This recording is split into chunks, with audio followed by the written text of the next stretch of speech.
Ladies and gentlemen, boys and girls, welcome to the new edition of the Fight Bananas Boxing Bananas show. We are live here. For those of you watching who have maybe never seen my face before, allow me to introduce myself. I am Ray. I am a longtime boxing fan, a longtime MMA fan as well. So I feel qualified to be able to speak to the Fight Bananas audience because I know this is primarily a MMA platform. So now that we're going into the boxing realm, I hope some of our MMA fans transfer over into boxing fans as well. And hopefully you can find some value in what I'm saying. So throughout this show, if you like what I say, drop it in the comments. If you don't like what I say, drop that in the comments too, but just be a little bit funny with it. I like to have a good laugh. So I'm here joined by Fight Bananas Hall of Fame, the professor himself, John Radford. What's going on, bro? What's going on, brother? Well, I know myself and the Fight Bananas family definitely, you know, um, appreciate your opinion and what you have to say. So much love from all of us. I know that. So we're excited to do this. Thank you for letting me come on here with you and do this. I feel honored, so I appreciate it. We're knocking off Boxing Bananas first episode. I'm loving it, man. I'm just excited to be able to talk more boxing with somebody when I want to. I've been a long time MMA guy as well.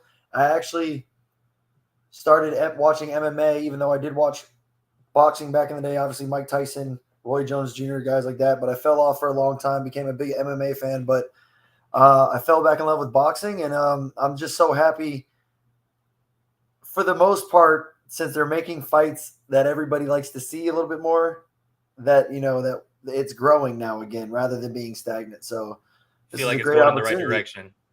Yeah, it's going in a better direction in certain ways, definitely, and it's more about the guys fighting. So I like that.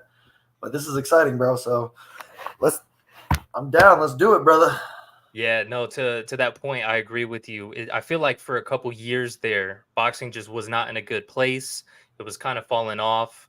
Honestly, I would say probably around the 2015 mark is when it started dropping down. That's where we saw in the MMA space, UFC, whatnot, started kind of taking over, especially with the rise of Conor McGregor. And I feel like part of it was due to the displeasure of the fans with the fight of the century of Pacquiao versus Mayweather. So that those two things kind of coincided in the same year, and now we're starting to get some action. We're starting to get some momentum going on back in boxing. So I'm definitely really excited to talk about it. So let's get right into it. I feel like one of the first things we should touch up on is one of the big fights that just went down: Fury versus Usyk. What are your thoughts on that? What are your thoughts, first of all, on the performances of the two gentlemen? Well, I as the fight came near, like originally I was. I guess I got to be like I was kind of a fan for a minute when I was watching the build up to the fight because I just like both guys genuinely. Um, More so for Fury's story of being so horrible, and like in his own life, and then and fighting back and becoming the champion again and stuff like that. And then Usyk's just I mean, that's just a great guy, right? So that's just like, how can you not like Usyk? He's just a Usyk's great the guy, man. and he's so funny with the way he's when he speaks his English and tells his stories. I mean, just you can genuinely, you see that person for who he is, and he's great. So just fans of both. So I was kind of like playing the fan card, and I just kept thinking like, oh, Fury's the guy. I know he performed horrible against Nagano. He still won that fight. I'm MMA, fan, everything like that, and was rooting for Nagano for the fact that would have been amazing just to see. But Fury's the guy. Like he's going to take this fight serious now. He's in shape. He looks good. But as the buildup came, you just saw this like never fading confidence of Usyk the whole entire time. Nothing changed this man when he looked at that dude. And I just started thinking more to myself. I was like, Lomachenko has had his resurgence. Papachenko's over there. They're all part of the same crew. I'm just like, Usyk has always been a dominant, like, boxer all around in the sense of using his skill set to lead the dance, figure out his opponent, using those angles for a big man very well. Um, I just started believing a little bit more in him. And then I'm not gonna lie, I saw the weigh-in, and Fury is so huge. He's always so much bigger than everyone, bro. So much. And I just thought to myself, I was like, okay, this is going to be either way this goes down, this is going to be a great fight. I was more surprised at how Fury did his game plan than I was about Usyk. I think Usyk did exactly what he had to do. I think he did what he withstood the big shots when he needed to when he was hurt. I don't think Fury capitalized at all on that. I think there was some stuff going on in the corner that I just don't understand when somebody's genuinely a great, unbelievably great trainer and has help with him, and then someone in the background is just shouting over them and confuses me on that. And I feel like Fury never capitalized on the moments that he should have, and Usyk absolutely capitalized on every moment he should have. Could have had the fight stop with the way Fury was just walking around. If he could have got more pressure on him, landed a little bit more of those shots cleanly, if he didn't already put him out. That's close to a, like, let's wave this off. He's hurt too bad. He's already out on his feet type of thing. You know what I mean? I've seen other fights stopped, way earlier, especially in boxing. Oh, absolutely. You know what I mean? And ones that aren't even controversial. Yeah. So I know it's the heavyweight championship of the world. It's the unified. It's everything like that. You give the guy the credit, but I think Usyk definitely did exactly what he needed to do. And it just showed you how great of a boxer he really is and how tough he really is. And he sneakily hits harder than you ever think because he knows how to time it and place it. And he hits you with those shots. Yeah, and I think it's just like when Lomachenko knocks people out, you kind of look at it like, oh, that's just like a perfectly timed, placed, he was never ready for it shot. And that's exactly what Usyk does. And it just shows how great, like I said, great of a boxer he is, from a cruiserweight undisputed champion, now lineal heavyweight champion with all the titles. It was a phenomenal performance and a great fight. I think a rematch, obviously, because that's the day and age we're in. That's what we do. Rematch clauses with every big fight. Every big fight, that's what it is. Yeah. So I see a rematch in it, but as far as performances go, I think Fury definitely could have capitalized. There was a couple uppercuts, but I think because in those middle rounds, it looked like he was almost on track to stop him. Yes, I agree. Like, he was putting pressure. He hit them with a good uppercut. That 1-2 landed real solid. That backed him up. In those middle rounds. And I think it was the sixth round. Was it the sixth round that really came close? You saw Usyk hurt. Yeah. But because he didn't capitalize and Usyk did exactly what he had to do, we got to see it. Just an unbelievable performance by Usyk, because it's not his fault that Fury didn't want to go try to finish him. He did what he was supposed to do, and it was a great fight. It was definitely. I agree with you, man. How did you look at it? I agree with you definitely with the breakdown of Fury's performance. Man, I mean, stellar performance, especially in those middle rounds, timing the uppercut, landing those 1-2s, the straight right hand down the pipe. I mean, the uppercut was definitely, the shot of the fight in those middle rounds. But I agree with you, man. I felt like he left a lot of meat on the bone when it came to trying to capitalize on, because while I was watching the fight, I was like, okay, Fury's not really doing nothing. I was giving those first rounds to Usyk. Then he started landing shots to the point where I thought, oh, he figured out Usyk. He's timing him, and Usyk just adjusted, and Fury wasn't able to readjust. Agreed. Typically he has that game plan where he'll try to lean on you, whatnot. We saw a little bit of it, but he went to those uppercuts, timing those shots, showing how good of a boxer he is. But yeah, I agree with you. And then also, like you said, in the corner, nothing against his corner, but I just don't know how you can go into those later rounds and tell the fighter, you're up on the scorecards, or you're going to win, you're winning the fight, when, you have a 10-8 round there as well in a close fight. So I'm of the mindset of, unless you're just completely running away with it, then you should tell the fighter, hey, we need these rounds. You brought up Lomachenko in there, and not to go down the Lomachenko rabbit hole, but after he had lost at Teofimo, he had some fights where I felt like he also left meat on the bone. And then even in that Devin Haney fight, a lot of people didn't agree with the decision. I think it's definitely, something that's a strong debate. But to put it lightly. But I feel it was the same thing. You know, you're in a close fight, and then he kind of just cruised those last couple of rounds. So, and then just like you brought up the Ngannou fight, a lot of people there's a strong debate that Ngannou won that fight, but I felt like he gave up the ninth round. And when you're in a close fight like that, you can't give, and especially in a 10-round fight, you can't give up any rounds. So to go back to my original point, I don't know what his corner was thinking, telling him, "Hey, you're winning this fight." I think the fight was won in those last couple rounds. On my scorecard, I had Usyk running away with it after the eighth. Oh yeah, I did too. Like you said, with the 10-8 round, in this day and age, like I don't care who you are, it's tough to think that you can give away any round. Like Yeah, in this day and age, like Triple G Canelo won 118, 117 Canelo. Worst scorecard I've ever seen in the history of boxing, right? That's terrible. nuts, Like nuts. but it ruins people. You know what I mean? So Yeah, like I agree with you 100%.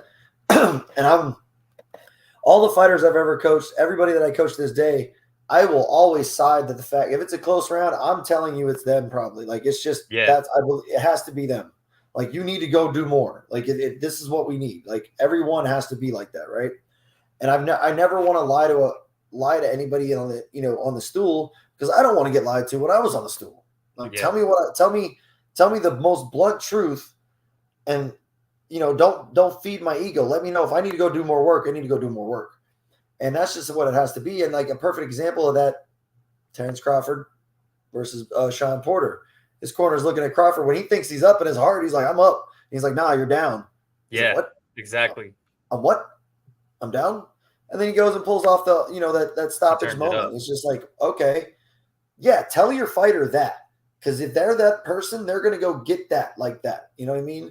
They're gonna go eat the rest of that bone that they need to eat. You know what I mean? They're gonna get all of the meat. They're gonna eat the buffet. They're gonna do what they're gonna do if they're that guy. And So I Terrence agree with Crawford's you. that guy.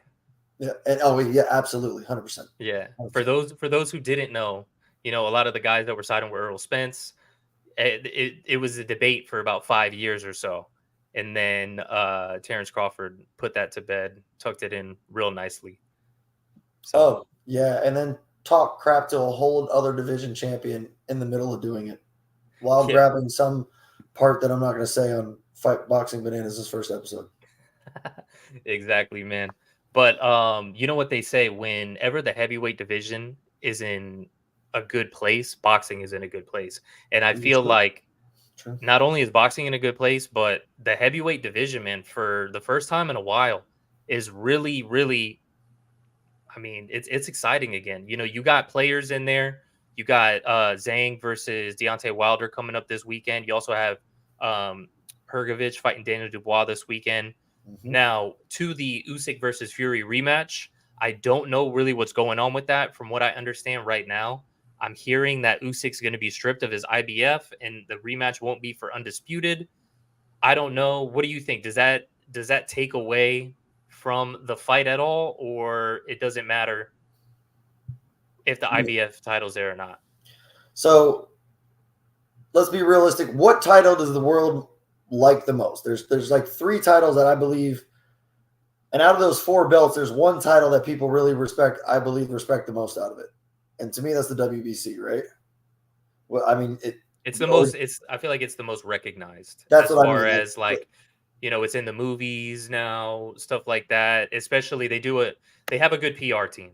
Yeah, and they all they teamed up with Title. They have a whole line of stuff for the W. I mean, Mhm. they do a good job of hey, we're the guys. We're the title. So I feel like that belt is pretty. So if that belt's part of the group that's going, that's going to help. One and then two, which is the most important one to me personally, is the lineal. Usyk's the guy who beat the guy. That Yeah, guy hasn't exactly. lost since he beat the guy, right? So Yeah, he's the lineal. And then that was also for the Ring TV, which is another legitimate one in my eyes because there's a lot less bias, I feel in that belt than the politics in boxing in my eyes. it's So the only one that will actually sanction a legit top 10 or have an actual top 10 rankings. All the other top 10 rankings for each, and then for our listeners as well, we don't have to go down the whole rabbit hole of the boxing belts because we'll be here, for the forever. next 4 hours. But maybe we'll save that for another day. But as far as the rankings go, pretty much they're all kind of like a pay to play. You know, you see Mhm. guys in there that are like ranked number 8 when you're like, dude, this guy's way better than all these other guys. And it's just because of sanctioning fees. It's all money. It's all business, all that kind of stuff. But the Ring Magazine title, like you said, is the only one that they have rules where you have to be number 1 and fight number 2. For example, Terrence Crawford and Earl Spence, that welterweight Ring Magazine title was vacant for the longest time. Even though Earl Spence held 3 of the titles, Terrence Bud Crawford only held 1. They needed to fight for that title to go there. So that one, in a perfect world, I would like to see the 4 belt bodies turn into almost secondary titles and almost have like a seat at a like an oligarch table where they can push for who can compete for the real title, which is the Ring Magazine. And for those of you who are listening who don't know which one that is out of all the ones that they hold up, it's the one with the red, white, and blue. It's got the gold on the front with the eagle. That's the one that Rocky had. Yeah, I was about to say it's the Rocky Yeah, belt. Yeah. that's Rocky's belt. That's Rocky's title. So if if you're coming into boxing, you don't know who's the real champ. Whoever has that title is pretty much the real champ. Yeah. I would say. Yeah. Very true. Yeah, definitely. But yeah, it's one of those things. Personally, to kind of finish up on the Usyk Fury thing, honestly, I don't know besides money that he even should fight the rematch. I don't. There's nothing else for Usyk to do in boxing besides lose. Yep. So, and we saw one of the. I mean, I don't know how you scored it, but I certainly don't see a path where it could have been scored for Fury. And we saw one of the judges score it for Fury. So Mhm. that could be a little bit of cooking the books on that side. Someone might argue, they're trying to give the fight to Fury. There's been a few things with the controversy with Fury where he had a long count versus Wilder, possibly. He could have been TKO'd in this fight. The Ngannou decision, this decision. I'm not saying I'm going one way or the other, but when there's that many in a row, it starts to, you know, ask some questions. Not to put on my tinfoil hat, but what's your opinion on that? Oh, that's just boxing, sir. That's been there for a while. And we just have to shut the hell up and get used to it, apparently. Yeah, Because there's been yeah, you're right. like the biggest one to me is what ruined and I'm of the high opinion that the first Canelo fight ruined Triple G. It made him, in my eyes, lose faith in boxing. And I feel like he just never performed like Triple G did again. And I don't think it's because Canelo fought him that hard to change that man to a different fighter. I don't believe that at all. I believe this man genuinely was like, I believe in boxing. Boxing is supposed to give the right person the win, everything like that. And that just, I think, just drained him badly. And He lost hope. yeah, you know what I mean? That changes people. Like I said in the first, a little while ago, those scorecards are just horrible because, like you said, there's cooking, there's politics, there's just people. Everybody's putting their hand in the jar. Everybody wants a piece Yes, because and there's not really. I mean, unless you're at the top of the top, there's not really money in boxing. like unless you're a promoter at the top, Yeah, exactly. I mean, there's you can get on a big card, and you can be on the prelims and make somewhere in a 25 to 30,000 range, and that's just a flat rate. And if you can keep winning, you can make a little small living while you're building there and everything like that. But the way boxing works is a promoter gets a hold of the talent and starts paying for him to train, doing all this kind of stuff, investing in him, giving him a lifestyle that he likes. And so long as he's living and stuff, like, winning. And as long as he keeps going the right way, they start making more and more money. The fighter makes more and more money and everything like that. I mean, Exactly. but the money is in it when somebody does it like Mayweather.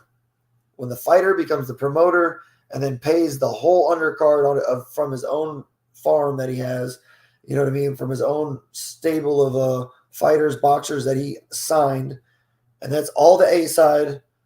They get paid a certain amount because he's the manager, so he just pays them a certain amount, and everybody just trickles up.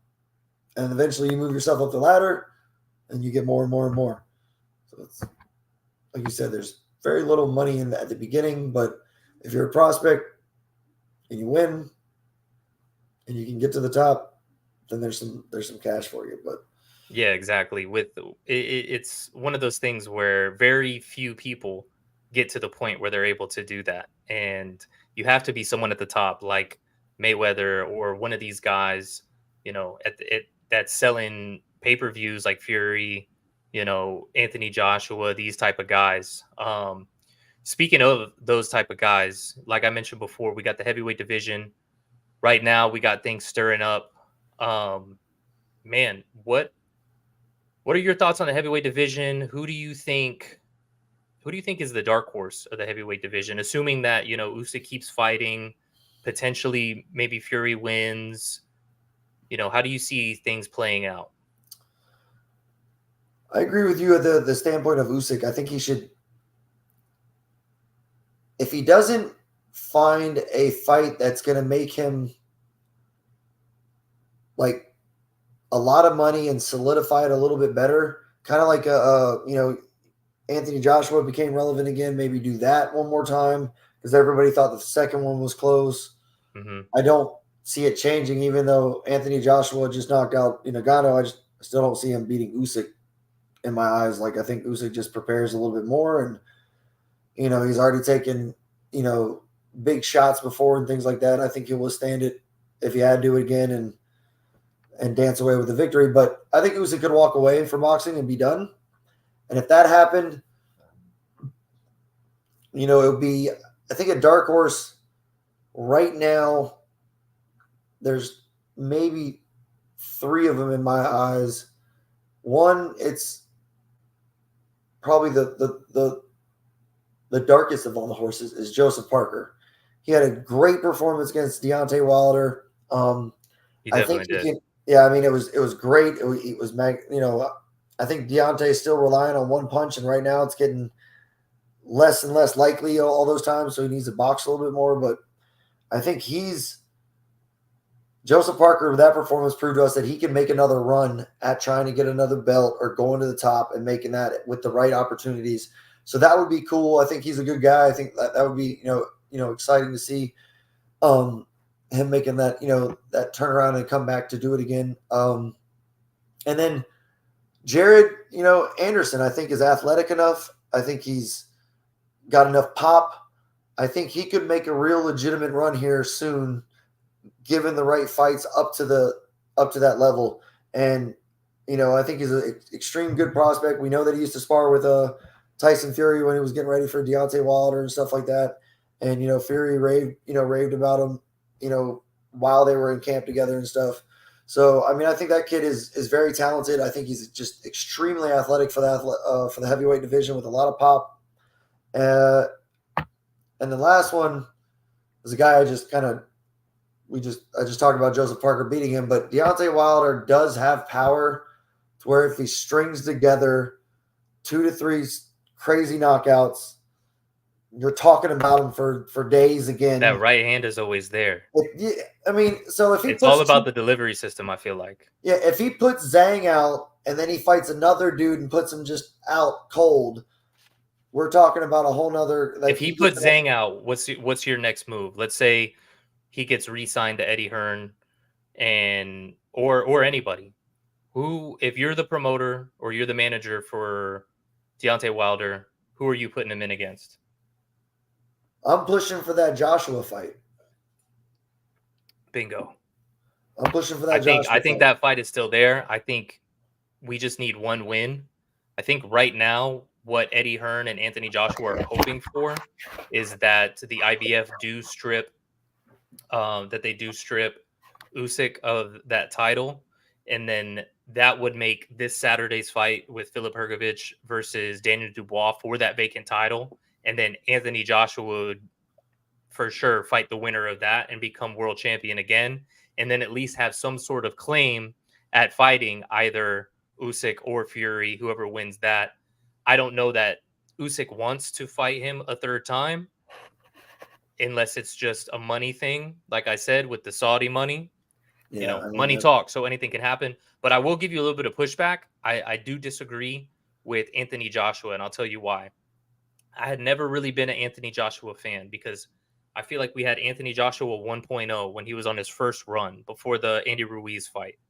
And I saw a guy who was aggressive. He had decent fundamentals. Everybody was super high on his fundamentals because he was able to throw, a 1, 2, 3, 6.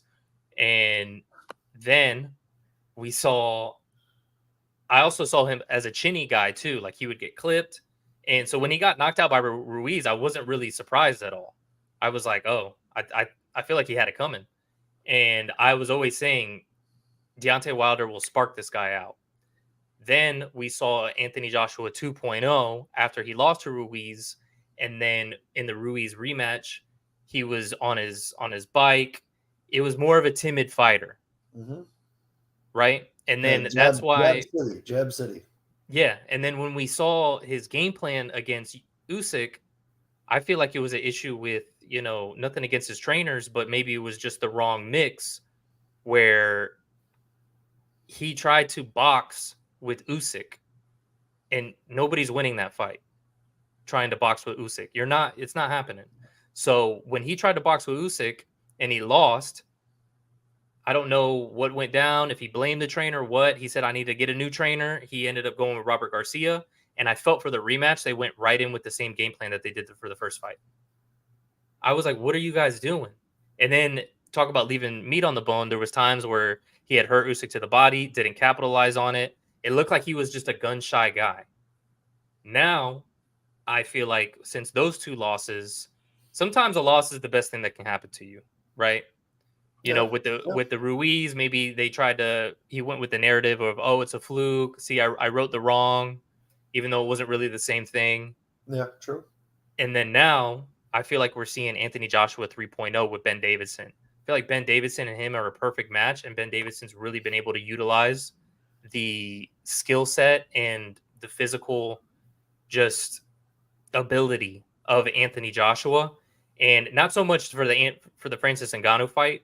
Francis Ngannou, that was What he was he's supposed to do? what he was supposed to do and what Tyson Fury was supposed to do on paper, Yeah. but wasn't able to do it. But the way he just ran through Otto Wallin, that was crazy. So I feel like there's and I could get eaten alive for it, but there's a chance that right now, might be a small chance, but there's a chance right now that Anthony Joshua might be the best heavyweight on the planet. If he goes in against Usyk as Anthony Joshua 3.0 and not with the same game plan that he did for the first two fights, we may be looking at the best heavyweight on the planet. Now, I don't know, because the counter argument would be, we've already seen it twice. We've seen 24 rounds.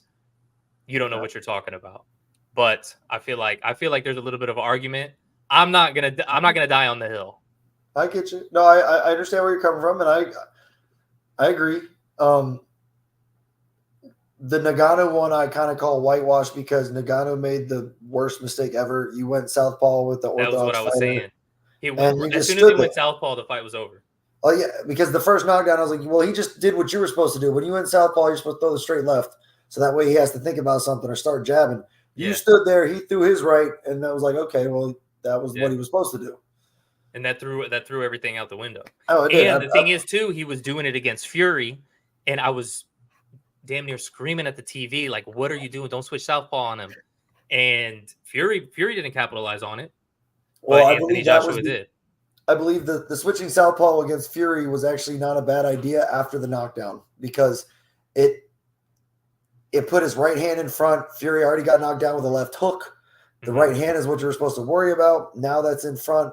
If he throws that a hook, it adds a little bit more diversity to the power. Mm-hmm. But I understand what you're saying. Fury should be able to take that over, even switch southpaw of his own and keep that jab pumping in his face and stuff like that. I completely understand that. But, well, I don't think that was such a bad move against Fury because he already got the knockdown. As much as like when you just blatantly do it in front of Anthony Joshua, and it's like, what are you doing right now? You have to earn that. You have to earn that ability to do that to him because that's what's going to happen. He's just going to do what he's supposed to, right? Yeah, and he did exactly that. And he did. And then the other, about Otto Ali, like that you're right. That performance was very, very impressive. He went all right at him, but counterpoints, if he does go right at Usyk, that's kind of where his style can thrive Ooh, excuse me. Because he's not a counter puncher. He is a pressure fighter, but he's not a counter puncher, but he does time and move well. So if you decide to bring pressure, Olay, move out, and now you either get hesitant or you get time, like you get you either give motion or you give timing out way that he can find now and then land shots on the move. And we already all know Usyk can punch on the move better than probably most heavyweights, especially moving with his check out hook with his right hand. Moving with landing that two, dipping off center line, moving. So as you come into him, you might run into something you really don't want to run into. For sure. It can benefit Joshua because you're putting the man on his back foot, and that might be a better thing than definitely letting him come forward, right? So I get it. I think they capitalize on that, and it either goes the same way or this time Usyk might get the finish because he walks into something not pretty. I do agree with you. Joshua's looking better. He is. These are all possibilities. Yes, absolutely, 100%. Yeah, anything can happen, especially in the heavyweight division. Oh yeah, and it only takes one hard punch for anybody to go out too. So like anybody can catch anybody. That's just what it is, right? So, but playing it out as a more methodical fight, that's how I see it playing out. But it, like you said, they both have enough pop to hurt somebody. Joshua has enough one punch power to really put somebody down. So it could 100% the pressure could bust the pipe, and that could be the one. You know what I mean? 100%. But I would bet my money the other way. Definitely, I hear you. Now, with your boxing breakdown and fight IQ, let me ask you this: in a reality where, let's say, we see a Usyk versus AJ 3, do you think it benefits AJ more having spent 24 rounds with him, or do you think it could psychologically hurt him more? If you get what I'm asking. Yes. If he can look at those first two losses as lessons and not dwell on the L, if he's over the he's over the 1, he's over the 3, whatever it is, he's over that number. 3. Whatever it is in that L category, if he's over that shit, right? If he's over it, he 100% can benefit from those rounds. If he can go back and look at tape, not get emotional, and see where the openings are and everything, like 100, it's like sparring the guy over and over, right? Like the more you spar a person, the more you'll get to do it. Like, I don't want to say like any sparring partners are eventually going to either one's going to overtake him just every time it's going to the top, right? Or it's going to do this every time. And the person is just going to get used to it. And they might end up doing this at one point. Say the A side guy is just getting more and more tired. Camp's getting more and more, strenuous. And the sparring gets more and more. And this younger kid is just now going, oh, well, I can take advantage of this. He's starting to learn more. He's adapting real well. So you have that. Or you have a dude that, you've just seen a lot of rounds with him. And now you have a trainer that can help you adapt to those rounds to where you didn't have one before. So I definitely think he can learn from it. Especially when it's on film. Yes. I definitely think he can learn from it. He just needs to go in there with the mindset like, screw what happened in this fight. Yeah. Let's see where I can capitalize and make this better, and where I need to do better on my defensive tactics and just overall strategy and what looks like it's better. Where am I having success at? Where am I landing these shots? Okay, I hurt him to the body. How did I get there? Now, how can we make that happen more? And just, break the film down with an open mind, then he's going to be very happy that he spent 24 rounds with Usyk, because that next third, that next 12 is going to be a lot different if he looks at it in that type of format. But some guys get emotional. They need to get that win back, whatever it is, or they're in their own heads, and they once they get in there and the same thing starts happening, they can't get out of it. So and I think that's what happened with the first fight, going into this from the first to the second. And then we saw that at the end of the second fight where he essentially had like a mental breakdown in the ring. Yeah.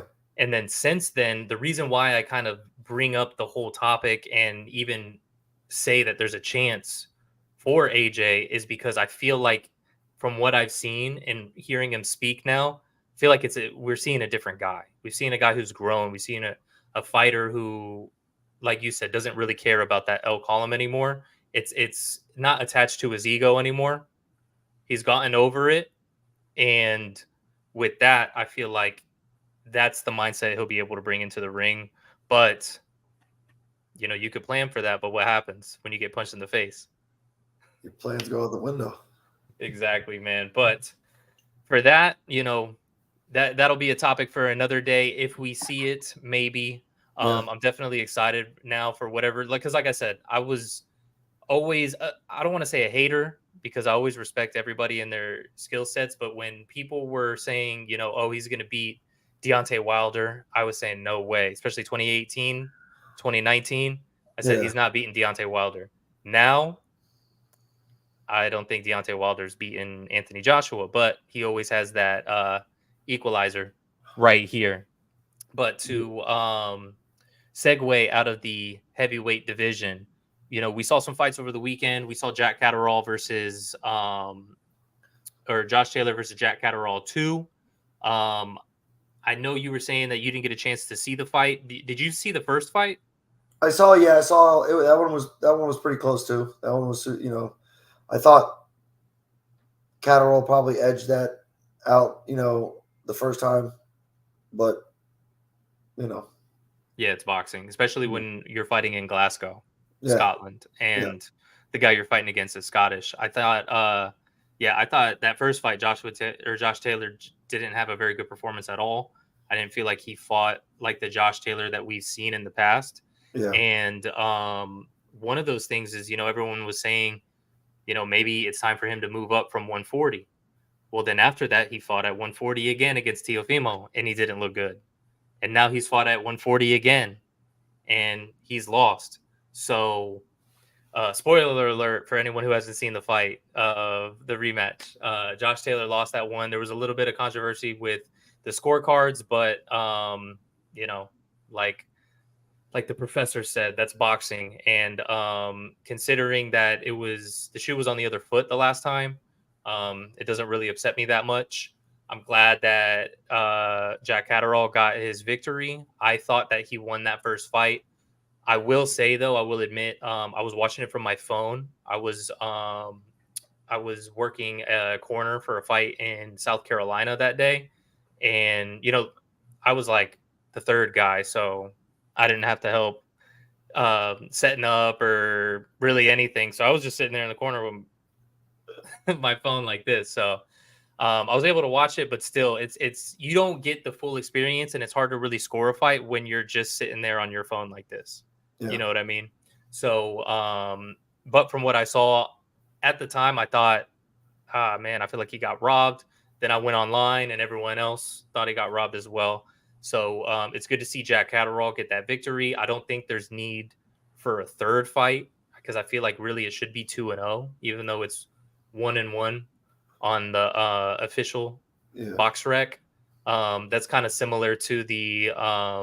Did you see the two fights with Chris Colbert versus Jose Valenzuela? No, I Rayo? didn't. No. Oh man, those ones. That's another example of it was 1-1. So Jose Valenzuela knocked him down in the first fight. I thought really edged the decision. It was close in some of the rounds, but they gave it to Chris Colbert. Then, of course, they were beefing throughout the build up to the rematch, and then Valenzuela knocked out Colbert cold. So, victory was, Oh no, I did see the first fight. I'm so sorry. I did see the first fight. I did yeah, see that yeah, because he yeah, did yeah. not. No, no, I did see that first fight. I apologize. I did not see that the second fight, but I think I saw the. Now I know you're talking about. It took me a minute. I Yeah, apologize. Yeah, yeah. He knocked him out cold. So that's it. That's another example of the 1-1, but really it should be 2-0. So I don't yeah, think we need to see a rematch, but I do think that Jack Catterall may be a dark horse for the 140-pound division. We got a couple guys in there. Devin Haney obviously still has his title. You got Superio Matias that's fighting in 2 weeks in Puerto Rico. That guy, if anybody hasn't seen him, he's pretty much, I want to say, I think he's got 5 guys in a row that just quit. Um, he's beaten everyone he's fought, and he actually even killed a guy. So oh shit. yeah, that obviously nobody ever wants to see that, but That's goes to show what kind of a fighter he is. And then Yeah. we have, who are the other champions at 140? We got Pitbull, Yep. and then Teofimo Lopez. Yeah. Yep. Teofimo Lopez, we got that going on too. Who's Um, uh who's he in talks to fight? I forgot. He's fighting a guy named Steve Claggett coming up on June 29th in Miami.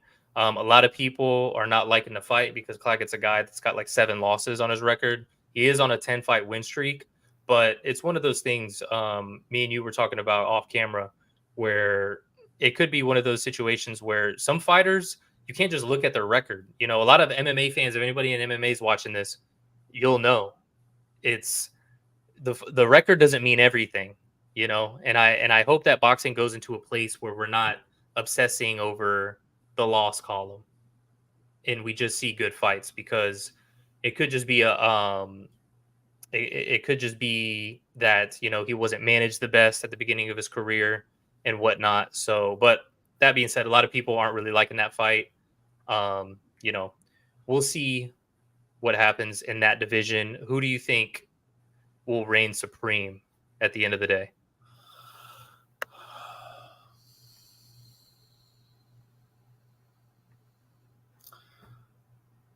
I think Teofimo Lopez beats Devin Haney. I think so too. Um, I don't know how much more success actually Devin Haney's going to have. I don't know if you saw Keith Thurman's breakdown, but he said that he specifically told Bill Haney that when they were calling out his name at 147, he said, "Listen, man, you need to watch out because your son's going to get hurt when he steps in with these bigger guys. He doesn't have the power to keep them off of him. He has the boxing ability, which is great, but if he can't keep these guys off of him, he's really going to get hurt." And I think we saw that against Ryan Garcia. yeah, and I think we saw early in his career when Jorge Linares put him on skates at the end of 3 seconds of a round and said, Yeah, "Hey, if that welcome bell to." didn't ring, that could have been And the end of that. yeah, I mean, these guys are visibly hurting him, like he's taking it well. Don't get me wrong; he's fighting back and everything like that, and he's an amazing tactician. But you're right; he doesn't nearly have pop. A lot of guys that fight him will talk about, yeah, he's got his speed, he's got good speed, but there's just no pop. Like it just doesn't hurt. You know what I mean, or whatever it is. It's so yeah. I don't see him going up to 147 and some heavy hitters up there, man. Yeah, That, having that, that, success at 147. We and got I think we got David Van Auken, the El Presidente, with the facts. Appreciate you, yeah, Dave. But yeah, I'm with you too. And then we got my man Rick Caruso right here with the Puerto Rican flags. Matias is nasty. yeah, That's yeah, what I'm saying, dude. Matias is nasty.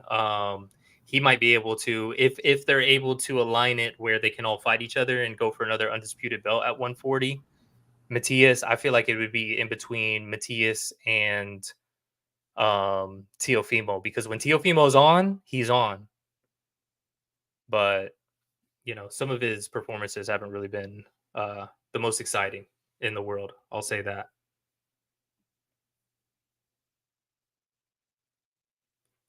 Are you still there, John? I think we might have lost the professor.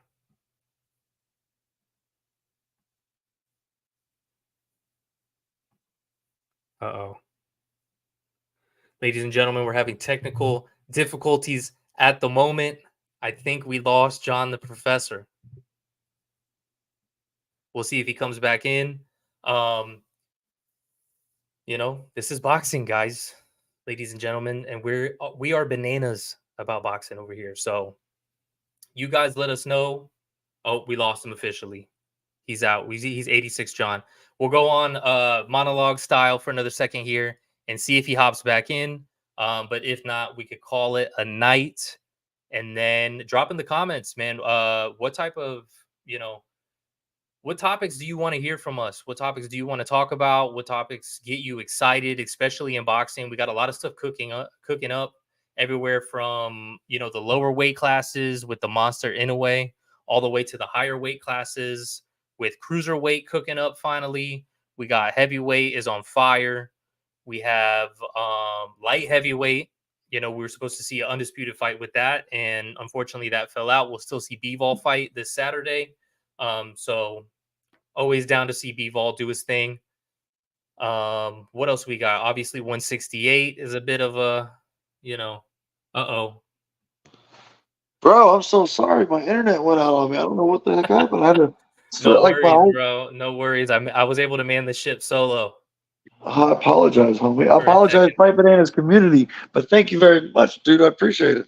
No, really, I should be the one apologizing to all the viewers and fans that had to listen to me ramble on and just yap for the last minute and a half. But we're back on.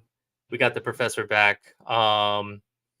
Yeah, you know, I was just talking about how boxing's on fire right now. We have a lot going on.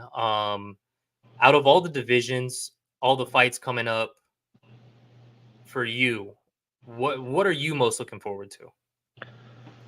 Like, so there's two. Obviously, I'm getting more and more intrigued about this Gervonta Davis Frank Martin fight. Hmm. Um, I think it's gonna be a competitive one. You know what I mean? I think that obviously Gervonta Davis has that one punch capability to equalize anybody's performance against him. You know what I mean? But I do think Frank Martin has an ability to box that can give Gervonta some problems. Hmm. And but I know I just talked about his power, but Gervonta Davis is a very, I don't want to say it. I almost want to say underrated IQ, like in the ring and how he reads things and He's reads a really fighters. good boxer, man. Yeah, he really is, and I feel like he doesn't get enough credit because he has so much pop. Yeah. But Well, because people get fascinated with the highlights. yes, very You true, know what it very is. true. But Yeah. like I said, I think his IQ is great, so I think he can. It's going to be a good fight, man. It's going to be a good fight, and then the David Benvenidez fight on that card, just those two fights together is very exciting because the Alexander Olglivikin, yeah, I can't pronounce the guy's name. I apologize, but he's the only loss he has. He's 20-1, is a knockout to Arthur Beterbiev. Yeah. Beterbiev. I mean, that's the dude's knocked out everybody's fought. Let's be real. Like it is what it is. So that's your only loss. You're not a slouch. You're a legit light heavyweight. You're 20-1, and you have like 11 or 12 knockouts. Like you're a legit light heavyweight. David's coming up, and I feel like this is a good test for him. If he wins this and does it in good fashion, it puts him up there for the in the light heavyweight division ASAP. You know what I mean? Hmm. And then my dark horse fight that I'm very interested in is Terrence Crawford versus Israel Madrimov. I think that guy is a legit 154, big, athletic, strong, dude, and his style is very unique. I do think Bud's that dude, and I think he's going to get him at some point. But I followed Madrimov, from the beginning when he started fighting. He was like 2-0 when I started following him, and I like his movement. I like his unorthodox that he does. He has power to do that because when it lands, it does hurt people. And then he also is just a very good athlete and boxer. So that dynamic with his awkward movements, I think, is going to give Bud some interesting views between rounds 1 and 6. I think Bud takes over after that. But those three fights, I'm genuinely looking forward to. And then I don't want, like, the elephant in the room is obviously Jake Paul, Mike Tyson. Like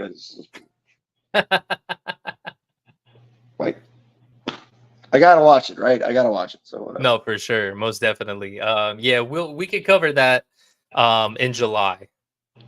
We'll go on that. You know what I mean? Yeah, when they announced that fight, I wasn't really the biggest fan of them announcing that fight. I agree.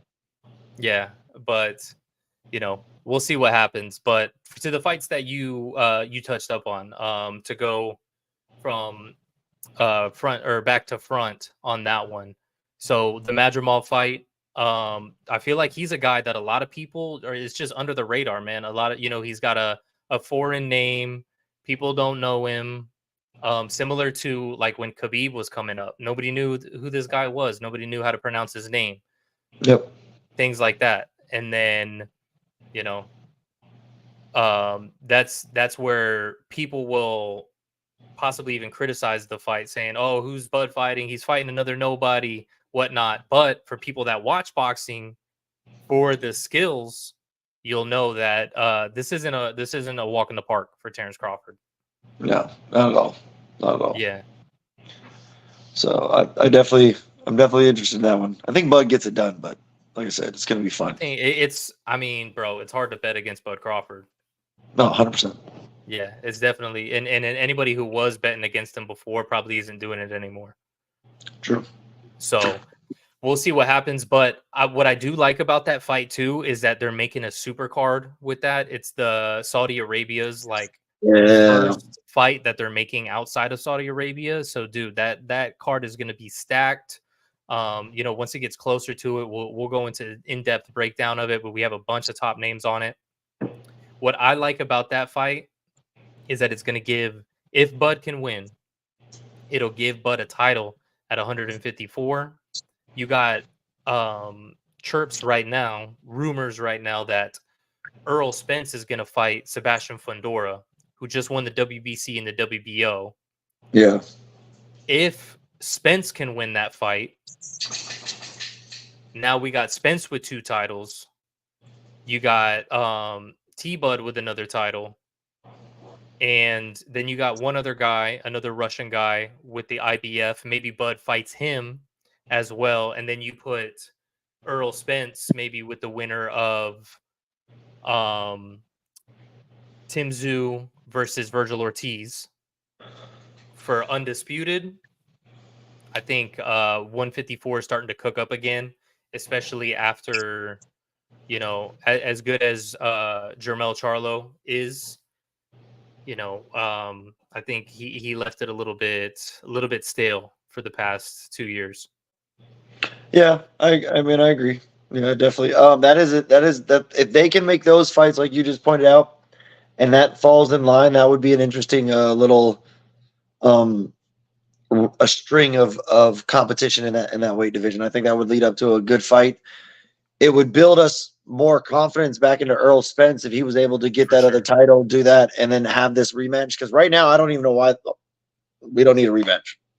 Yeah, I was in full agreement as well, especially when that was the first thing that was being discussed because there was a rematch clause that, oh, we need to go into a rematch. I said no. There's that could potentially ruin Earl Spence's career Yeah, if it hasn't already. Yeah, I thought I picked Bud, but I didn't know it was going to be like that. yeah. I know it was going to be like that. I actually had a bet down on like sprinkled between the last few rounds, so like 9, 10, and 11 for TKO Bud. But that doesn't mean that I'm Nostradamus over here. Like, I was surprised at the Yeah. way that fight went down. So I agree with you though. Like, I think you put it perfectly. I think we need to see some confidence being built back up into Earl Spence and really some stock being built back up into Earl Spence. You know what I mean? For him even to go into this title fight with Sebastian Fundora, really Tim Tszyu should be getting that rematch. If it wasn't for that cut with that elbow, Tim Tszyu would still be the champion. He would be the unified champion. So, if Earl Spence can pull it off, that'll put some stock back into him. And then I feel like really the right move would be for him to, fight the winner of Tim Tszyu versus Virgil Ortiz Jr. My question to you would be, if Earl Spence is able to beat Sebastian Fundora for those 2 titles in spectacular fashion, does that reignite the rematch with Terrence Bud Crawford? Or do you still need to see him beat the winner of Ortiz versus Tim Tszyu? If there's another belt that Bud can go after and get before that fight, then yeah, he needs to beat Tim Tszyu.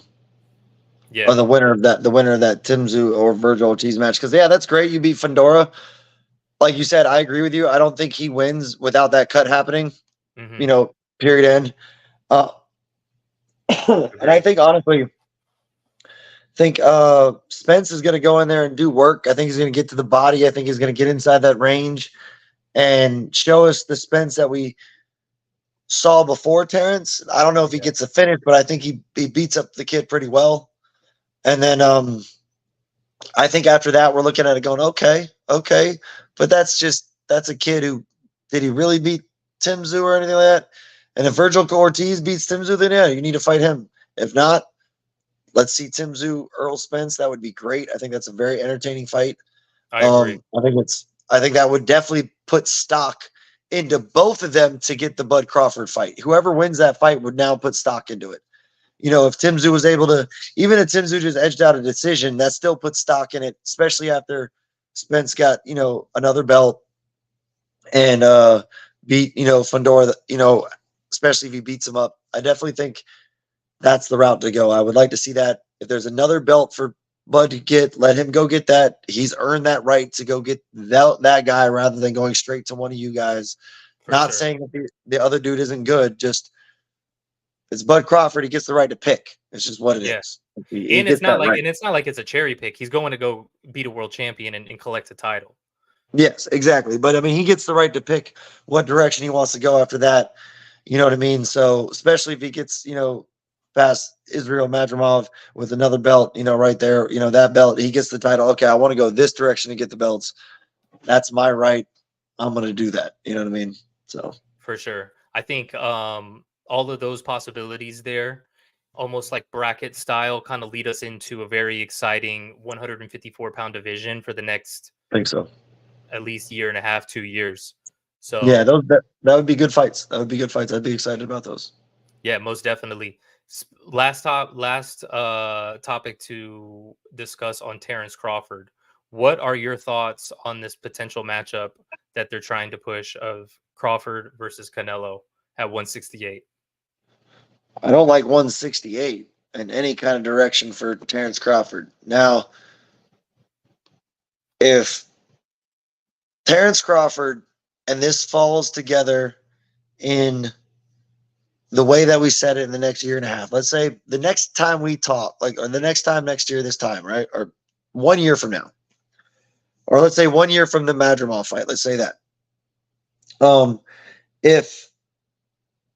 If he has 3 of those belts by then, and there's, ridiculous problems with the other belt coming, whoever has it, whatever it is, they want too much, whatever politics getting in the way. All that kind of nonsense.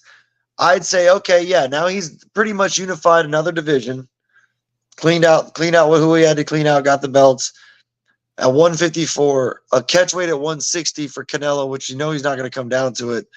Yeah, but maybe Canelo isn't getting the big fight. A middleweight fight. Yeah, I mean, or a catch weight at 161. There you go, catch weight at 161. You can put them for the titles. So you can put the titles on it, whatever you want to say, but do that, and essentially, if he can't have any other bigger fights, if no one else is going around, if he's still going to be, I don't want to say ducking David Benavidez, but let's say David Benavidez puts on a show and he moves up to light heavyweight permanently. Let's throw him out that window, right? So then you go down to the next biggest name in the division for you to fight in any division is Terrence Bud Crawford, if he has 3 belts again, right? Or more. But I just don't, at 168, Bud is that dude, and Bud has a plethora of tools in his toolbox. I don't doubt the guy, but we're also talking about Canelo at 168. We're talking about a power punching Canelo at 168. Yeah. We're talking about a dude that can walk around and eat whatever the hell he wants and fight at 168. And he's a generational talent. Let's be real. Yeah. It'd be different if it was like John Ryder at 168. Oh, yeah. Yeah, 100%. And I still don't like 168 for Bud. No, I like 160. I'll take 161. Yeah, see, that's a better. The thing chance. I don't like about this potential fight, and them even talking about this fight, is that I like both of these guys so much, and they're both on their own paths to the point where I see no reason to cross those paths. There's no reason to do it. There's a whole other division Bud can clear out and have some solid fights. And then after that, I mean, really, he could go up to 160 and probably do there and never have to reach 8 more pounds. Yeah. You know what I mean? And solidify a legacy that we're all looking at it going, damn. You know what I mean? But I'm with you on this. I don't like it. I do like both the guys. I just don't like the weight jump. You're going from a 147, 140, 147, and now we're getting up to 168. I just I don't like it. I don't like I don't it. like it either. I don't like it either. I think we're in agreement on this. I feel like with the path with T Bud, if he just stays the course right now, like we just kind of laid out at 154, there's another path to undisputed. I feel like undisputed at 154 might even be better than a victory against Canelo at 168. Maybe Oh, they're even. But if you go in as undisputed at 3 weight classes, and then potentially if he wants to put a cherry on top, go grab at least one belt at 160, that might be the icing on the cake right there on a already Hall of Fame career. oh, he goes down as one of the Greatest of all time. what? Yeah, the greatest of all time. One of our another generational talent. I mean, he already is, but I mean, he'll go down and solidify that 100% if he goes that route. Yeah. But It'll one make it a tough fight, debate. yeah, against it. but one fight moving up to 168 solidifies it too. Yeah. Like if you finish Canelo Alvarez, like not just beat him, if you finish him, shit. Yeah, but I feel like that's asking a lot. Oh no, not saying it's not. I'm just saying all the stuff that you just said, which I agree with. I hope he goes that route because I don't like 168. All of that is by a TKO or a KO finish of Canelo Alvarez is the same exact damn thing. And you're Yeah. only doing one fight. Yeah, one But fight. because I'm a selfish person, I want to see him fight more. I'd like him go the other route. Yeah. Me too. And the thing is too, I don't want to see Canelo lose by, True. TKO or whatever, especially to a guy like Terrence Crawford, because that puts, a loss against Bivol doesn't really hurt his legacy that much. A loss against Terrence Crawford moving up 3 weight classes, that does. Yeah. Yeah, that definitely does, especially a guy who started his career at 135. Yeah. Yeah, But that definitely does. But that puts T Bud in the Mayweather conversation then because he did what Mayweather couldn't do. If he finished him. If he finished Canelo, yeah. Yeah. Most definitely. That being said, I know you had brought up, and we've been going for quite a while, so let's finish out today's episode on this topic. And this is a big one. This is one of the probably one of the most controversial topics, depending on what fan base you talk to in boxing currently. And you alluded to it a second ago. Is Canelo ducking David Benavidez? Oh, is ducking David Benavidez? Is he ducking him? I can't say Canelo's ducking him. Like, I don't believe he's ducking him. I believe he's just in a position to say what the hell he wants to do. And if he doesn't feel like fighting that guy right now, he doesn't have to. I mean, who started the cherry picket era? Who started it? You tell me. Or who made it famous? Let me put that. Who made cherry picking famous? You tell me. Mayweather. Mayweather, man. He made it famous. He's the best business boxer ever, right? I'm not going to go on the record. Huh? I said I'm not going to put it on the record. Well, I just did. And that man is the best business. He's the best businessman boxer ever, period. And he's and I'm not even saying with Canelo as well, fighting him at a catchweight when Canelo had already. If you go back in time to 2013, it was already known that Canelo was struggling making weight at 154, and he was slowing down towards the later stages of the fight. In that last quarter of the fight, he was already slowing down visibly. Now, what do you do to a fighter that's having trouble making weight and slowing down visibly? Let's drain him a couple more pounds. So at the time, there was the back and forth. Floyd said he wanted it at 147, which made no sense because at the time it was a unification at 154. But to your point, Floyd's, he's holding the steering wheel. Yeah. Oh yeah. Put it like that. He's the A side, right? That's what he always says. I'm the A side. I'm the A side. And like I said, he started that era of doing it. And even when he had bad performances, like I thought Maidana could have pulled out a draw in that fight. I mean, there was a lot of You know what I mean? I thought it could have definitely been a draw. There's an And argument for it.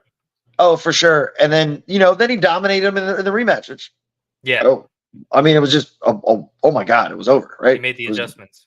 oh, completely. Just showed his greatness again, showed his absolute greatness. And all that stuff is great, but I just feel like he knew what he was doing at the later part of his career. He knew when he was supposed to fight Manny Pacquiao. He knew when he had the advantage. He put rehydration clauses in there. And that's all to his benefit of being the businessman and making the fights. And he did what he was supposed to do for him. This is a business of going to put your health on the line. He was the best at doing business in it. And he had incredible, incredible skills. So Canelo has earned the right over his career to do pretty much that now. Yeah. And I don't know that he's ducking Benvenito. I mean, we could say the same thing as Bud Crawford ducking Jared Ananias. Boots. No. Or does he just moving doesn't on to have to better fight him. things. Yeah, he doesn't have to fight him. Canelo doesn't have to fight David Benavidez right now if he doesn't want to. If David gets a belt, you know what I mean? That's a whole nother story. Or if David gets a belt. Canelo has all the belts. No, that's what I'm saying. So like if David had a belt, there was the reason to fight him. He had the interim. Does interim mean anything if you have the belt? If I already have the belt. If you push your mandatory status, it does, but it doesn't seem like that was done well enough with the WBC. So, and I just don't. I mean, it's just one of those things where you're looking at Canelo. He'll pay the money to keep the belts, because he wants the belts, and then he'll be like, "Leave me alone for a little while. I don't have to fight anybody I don't want to," and he's kind of allowed to do it. Well, it looks like speaking of IBF and stripping and everything, I just saw today it looks like he's going to vacate the IBF title because they're pushing their mandatory on him. There's a guy who's, relatively unknown to the broader boxing fan base who he's coming off of a win from a guy in Philly who one of my good friends fought, didn't get the victory, but it was one of those brought in last minute on the B side. And I even thought, if he prepared correctly, he could have won that fight. So, does that put him in line to fight Canelo as well? When you kind of judge it off of that basis, I think that it would be similar to the Yildirim fight, and where a lot of people were like, this isn't a fight that needs to happen. The sanctioning body insisted on it. Canelo made an extra date in February when he typically doesn't fight. Fought in the Hard Rock in Miami that I regret not going to, and put him away quickly, got rid of that mandatory. So I feel like Canelo could probably do the same thing. I actually kind of hope he does and goes back to Miami, so I have an excuse to go see him live in Florida. True. But it looks like he's not going to go that route. But to your points with David, to push back on you a little bit, I think the only difference in some of these other examples is David was a 2-time champion. He lost it on the scale and he lost it to the piss cup, due to recreational substances. But, I guess he's grown up now. He was a young kid. Then he had the interim title, which, you could say he didn't push hard enough at the WBC convention, blah, blah, blah. That's where we get into the boxing politics that nobody cares about, right? Mm-hmm. But really, he was the only other person that did have a claim to say, hey, I was the champion. It was just a matter of, wrong place, wrong time type thing. I do see where people say, Canelo should fight, claiming to be undisputed. There is still David Benavidez, and then you got other guys like David Morrell in there who was holding the WBA regular title, which that's a whole nother rabbit hole too. But Morrell is another guy in there that could be getting that Canelo fight. But if you look at it from the business standpoint, Canelo did the hard thing, which was become undisputed in 11 months, fighting undefeated fighters, and then beating undefeated champions. And then if you're going to get 40 million to fight David Benavidez or John Ryder, who are you going to pick? You know what I mean? So, and same thing with like Munguia. Munguia is a great fighter, has a lot of great attributes, but just the experience level wasn't there. And now we're seeing Canelo making some would say outrageous claims, saying I want 200 million to fight David Benavidez. Some would say he's pricing himself out. Others would say, okay, well, he's not going to get the 200 million, but if they come in lower than that, he'll still make 150. We just saw Tyson Fury make 150 to fight Usyk. You're telling me Canelo can't get 150 to fight David Benavidez when that Saudi money's out there? Why Oh, would no, you yeah. take why would you take PBC money when you can take Saudi Arabia money, when you know for the first time in a while since Triple G, there's been somebody who people are saying, "Oh, you need to fight him or you're ducking." We haven't seen Mhm. something like this in about, what was that? 6 years ago? 7 years Yeah, ago? pretty much. So, I feel like that's what's going on right now. I feel like he's letting people say what they want to. It's building up the hype even more. And then even with, like you said, saying that David going to 175 is a good move. I think it is a good move as well if he doesn't get the Canelo fight. But Yeah. if he still wants that Canelo fight, he's already had issues making 168 in the past. If he goes up to 175, then tries to come back down to 168, that's going to give, I feel, a little bit more of an advantage to Canelo as well. And I would be lying if I said that Canelo and his team don't think about that as well. Oh, this is boxing. Everything goes into the contract. They know exactly what they're doing. Again, Do you think thank there'll you, be a Mayweather. rehydration clause on it? I wouldn't. I wouldn't put it past anybody. We don't like. That's becoming more of a thing, like to hear about it now. But that's gone on for a little while. Like Mayweather started that whole type of thing, from my understanding, kind of put that thing out there, and people started seeing it more. It would be But relatively under the radar too. yeah, and a lot of people, like, if you read it and you sign the contract, a real fighter is not going to go blame that. It's just, yeah, I'm not even going to bring that up. It is what it is. I signed where I signed to do what I was going to do to make the money, to take the chance I was going to take. For And example, that's, Mario Barrios. thank There you. was a Exactly. rehydration on him, but you never heard Never about said it it. because Nope. he didn't bring it up. Yeah. And it's because he's a fighter. He understood. He signed on the dotted line. These are the rules. This is what I signed up for. I'm going to go be professional and do what I need to do. Yeah, okay, it works in that other guy's benefit apparently, but I signed on the dotted line. So I think there could be. My idea for you is, does David Benavidez really pose that big of a problem for Canelo with the style that he has, and with him kind of being sometimes a slow starter? I think with Canelo, man, I feel like the issue with Canelo is I've always been such a big fan of Canelo, but I feel like I'm watching a different fighter now when I watch Canelo compared to when he was at 154. When you see him just absolutely demolish Josecito Lopez with the 9-punch combination, then when you see the slickness, especially like in the Triple G rematch, the Danny Jacobs fight that he had at 160, throwing still combinations. Now at 168, I feel like all he is throw power punches, put forward pressure, throw power punches, 1 or 2 shots at the most. The most you'll ever see is maybe 3, but it'll usually be 2. And that's pretty much it. It's almost like his game has lost dimensions as it's gone longer. And I feel like this is where, that loss to Bivol it was already pre-written, because when he's fighting that style, had he fought Bivol in the style that he fought for his career at 160 pounds, we could have been looking at a different outcome to that fight. But when you fight it like this new Canelo, I don't know. So it's one of those things. Is he gonna fight the same way he's been fighting at 168? And at that point, I feel like you're just kind of going blow for blow for David Benavidez. I don't know that he's going to be backing up David Benavidez, the much bigger guy. There's a lot of questions in it, which makes the fight intriguing, but I don't know that I could confidently answer them. I agree. I think that's a very, very good breakdown of what Canelo's been doing, and he has been.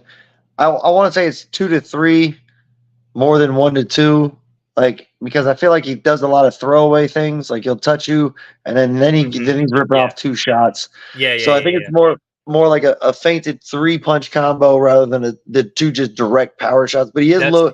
yeah, I would call it the same thing because that first shot is it's a punch, but it's not. It's more of a feint punch. Yeah, it's like he's either distracting you, trying to load up on that Mhm. body hook to the head hook, to put the uppercut somewhere, another body.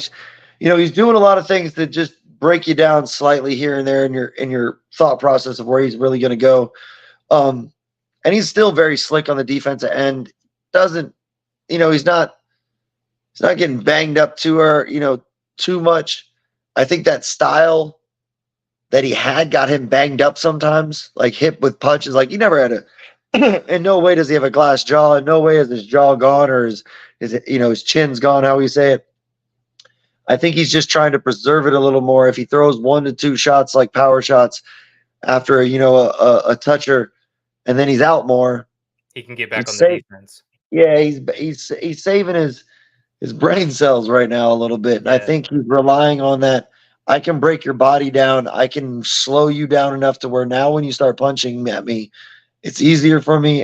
And if it does land, it doesn't nearly have the steam on it that it once might have. You know what I yeah. mean? No, for So I sure. think that's a great breakdown. But David Benavidita has very freaky speed for his weight class and his height.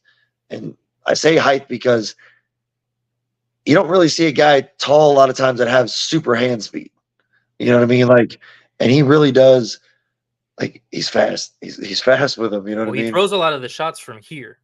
Yeah. You know what I mean? So compared Yeah. to where if you're coming from here, And he drops his hands a little bit. He's a little tall guy, but he has a pretty solid guard. He takes body shots well, but he does have his hands a little bit lower as he's coming forward with certain things. Like you said, his shots come from a little lower area sometimes, and they're quick and they're naturally powerful from my understanding from people who fight him. He just says they say he hits solid. You know what I mean? yeah, So there's that factor, but right time to overhand right by Canelo is probably one of the more devastating punches that we've seen recently in generations. So, yeah. Or even a lead hook. oh shit, yeah, and that body hook is just nasty. I'm Yeah. sorry, And that that was the liver thing shot is too, where disgusting. we kind of saw Canelo steer away from it. Like even in that Triple G trilogy, I felt like he was kind of taking like even in the Bivol fight, I was like, where are the body shots? Like you need to slow this guy down. I understand, he had some sort of hand injury, so maybe that was, at the angle that you throw that three to the body, maybe it was tweaking the hand. Um, that wasn't. I didn't hear it as some sort of an excuse for the Bivol fight. But one other point I want to bring up in the breakdown of Canelo's style at 168 and especially at 175 is I just feel like there's a big dip in the cardio as well. I It's feel carrying a like lot of there's a weight. huge dip in the gas tank. You're carrying a lot of weight. And then on top of that, your style of fighting is so physically exhausting where you're just setting up big, huge shots. If anybody listening wants to just go hit the what's it called? The teardrop bag, the one that's got the water, Yeah, and just for 3 minutes, do the stuff that you see Canelo doing on Instagram where he's just wah wah wah wah, 3-6. Like it's not an easy style to keep up with for 12 rounds. no, power punching is exhausting, and then when you sprint it like he does with so much snap torque and velocity coming with those punches, and the fact that he's exploding from a small, compact range. Like he's not winding up, throwing momentum into these shots. These are explosive athletic movements that he's Mhm. doing, that he's mastered. His hip is engaging without his foot ever really turning anymore. And it's just a snap. It's like an explosive, like, it's a shotgun going off essentially. I mean, and the more you do that, Jesus Lord, your perfect example is just anybody who's never hit a water bag, an aqua bag. It absorbs your energy more than a regular bag does and Mhm. just drains you even more. It's like hitting the body a lot of times, like a good body shots after a while and someone's just eating them and eating them and eating them. It drains you out. You know what I mean? If someone can Yeah. take your punches that you're throwing heavy at them and they're taking it, you're like, what the hell? It's mentally exhausting. It's physically exhausting. And Canelo, when he fought Bivol, or Bivol, however we pronounce it. However, I don't even know if I'm saying it right. When he hits that man, he's absorbing these things. He's taking those punches that he's throwing at him. Just like when he hit Triple G. I think Triple G's defense to the body was a lot better than people gave him credit to. His arms always were kind of in the right position and compact, nice and tight. And he would only, throw those bombs when he was, out of his shell, kind of in a way. He was nice and always right here. Boom. He would throw those big, heavy hooks. So I think Canelo realized that when he didn't go to the body there, I think it was because it just wasn't always open. Yeah. The way that we wanted it to. But his style is not easy to keep up with, especially at that heavier weight. His muscles are just going to explode more, and it's just going to drain more, quicker. Hence why the Mr. MMA Conor McGregor can't last more than a certain number of rounds because he's just an explosive athlete. Yeah. There's a lot of For guys the that MMA fans, that's a great case study is when, he moved up on short notice to try to fight Nate, and then you saw him just completely gas out. Yep.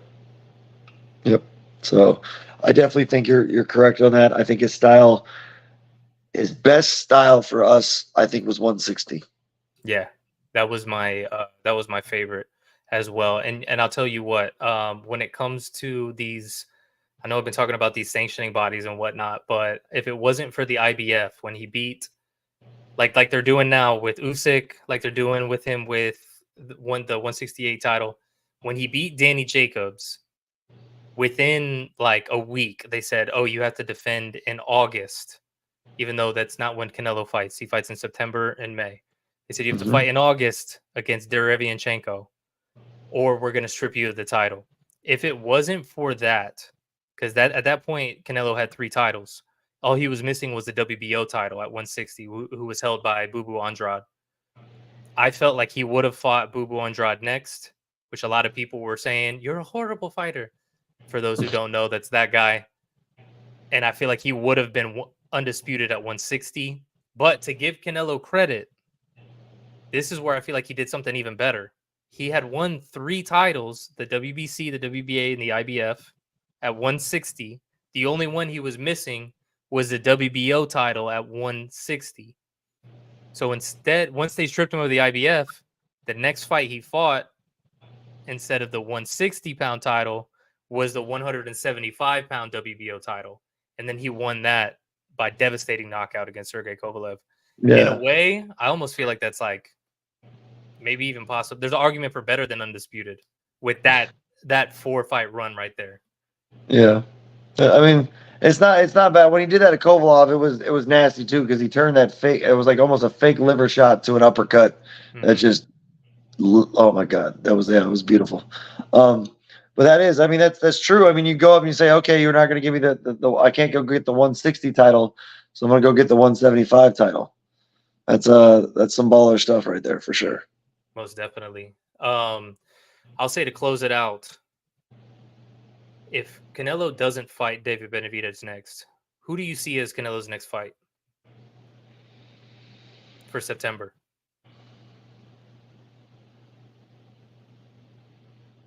I mean, he'll probably take the mandatory. He just fought Mongolia, so I think he'll be like, I'll just take the mandatory, go finish me, make whatever it is for 3 rounds, maybe 4 rounds. Take the easy have an early night, and then set it up next year. Why rush?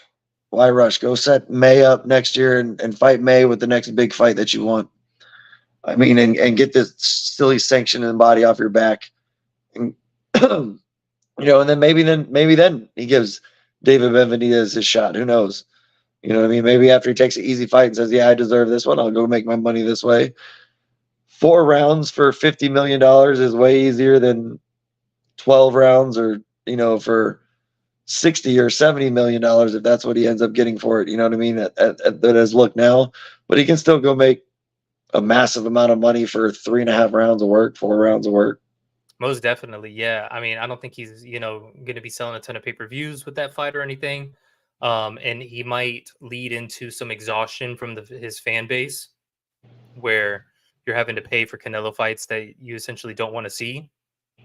But I feel like, kind of to our conversation earlier, it's going to lead into that animosity, the people talking about Canelo. Oh, he's ducking David Benavidez. This is just a clear duck now. It's one of those, bad press is good press, Yep. and it'll make the fight even bigger and bigger and bigger. That gives you from whenever they announce the fight, because if they announce the fight with this other guy for September, unless something happens, we all see Canelo winning that fight. From whenever that is until May, we almost have at this point a year to figure out, with the money, everything, to build that David Benavidez fight into May of next year, possibly even like Saudi Arabia, Oh or yeah. or at least Saudi money backed. Oh yeah. I think they could easily, easily do that. Like they could set that up, like you said, the animosity will build. And maybe that's all he's waiting for. Maybe he's waiting for, hey, push me to do it. You guys really want it, push me to do it. And then guess what? You're gonna have to pay for it. Yeah, And somebody's gonna pay for it. You know what I mean? Push me to do it, I'll say yes, and somebody's gonna pay for it. And that's when, that's when the Triple G fight happened, just like you said earlier, and that's when this fight might happen. You know what I mean? Oh, Canelo was scared to go up to 160. Remember, that's what they said. Yeah, yeah. They were saying, "Oh, he's afraid to go to 160." Well, he did it, and then he Yep. went up to 175. So it's nuts to see. But you're right. Yeah, somebody's gonna have to pay for it, and I will be paying for it with my hard-earned dollars, and I will most definitely be purchasing that fight when the time comes. And I'm optimistic in boxing. I feel like that fight will come, especially now. Maybe if there wasn't the Saudi money, he would have got maybe 80 million, something like that. They would have been able to pull together. But with the Saudi money, I think he can get 150 million. If Tyson Fury was able to get 150 million for the Usyk fight, I think Canelo versus Benavidez is, especially if David Benavidez has a good showing out on the undercard as the co feature in the pay-per-view with Tank and Frank Martin. There's going to be a lot of eyeballs on him. If he has a great performance, bro, it's just gonna add to it. So, Agreed. But like you said, is it going to bother him coming back down? I think so. It'll be interesting, and that's why why it might be why Canelo goes ahead and takes the route that we're talking about. It's because he's not stupid. He's not stupid. Yeah, exactly. Let him go up and then try to come back down when he's already had issues making weight in the past. Canelo already lived it 10 years ago, 11 years ago at this point. So, you know what I mean? Shoes on the other foot now. Canelo's the A side. Let's see it happen like that. But that being said, Mr. Professor John Radford, any last thoughts to close out? Man, just awesome time, bro. I apologize about the hiccup with the internet. Apparently, just went out on me. Yeah, and now I'm looking at it, and it's back on again. So, other than that, I'm just like I'm excited for the show. I'm excited for talking to you, and doing this more often. And I'm excited for the state of boxing, like we said before. And I like all the things that we said. With every fighter should go the way we talked about tonight. I'd be a very happy person. Like let's take those paths. Let's take those paths, right?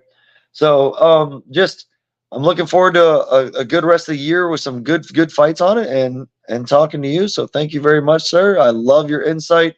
And you're definitely on point in my eyes, brother. I mean, I don't see a lot of anything else. So everybody, make sure you're following Ray and listening to him, man. Look, at the end of the day, I'm the same as what Roger Mayweather said, when he said most people don't know shit about boxing. So much facts. I don't know shit about boxing. As much as I know, and once that bell rings, listen, bro, I don't know shit about boxing. Because anything can happen, man. And that's what's so great about the sport, especially when we see great matchups. It makes it exciting. It makes it exciting to talk about. And I'm glad that you were able to come on and share the space with me today and give some Yes, good sir. insight into boxing as well. So I look forward to many more episodes. Hopefully Yes, we can do sir. this on the regular. Guys, make sure you drop your comments below. What do you want to see us cover next? And then yeah, we'll get to it. Until next time. Yes, sir. And I'm just let you know. I'm gonna step my game up. I'm gonna learn how to do that. I'm gonna get a Yeah, microphone and stuff too. Yeah, I'm gonna step my game up. I gotta do better. I gotta do I'll better. text you. I'll text you the whole setup. All right, excellent, excellent. All right, brother. All right, man. Peace. Later.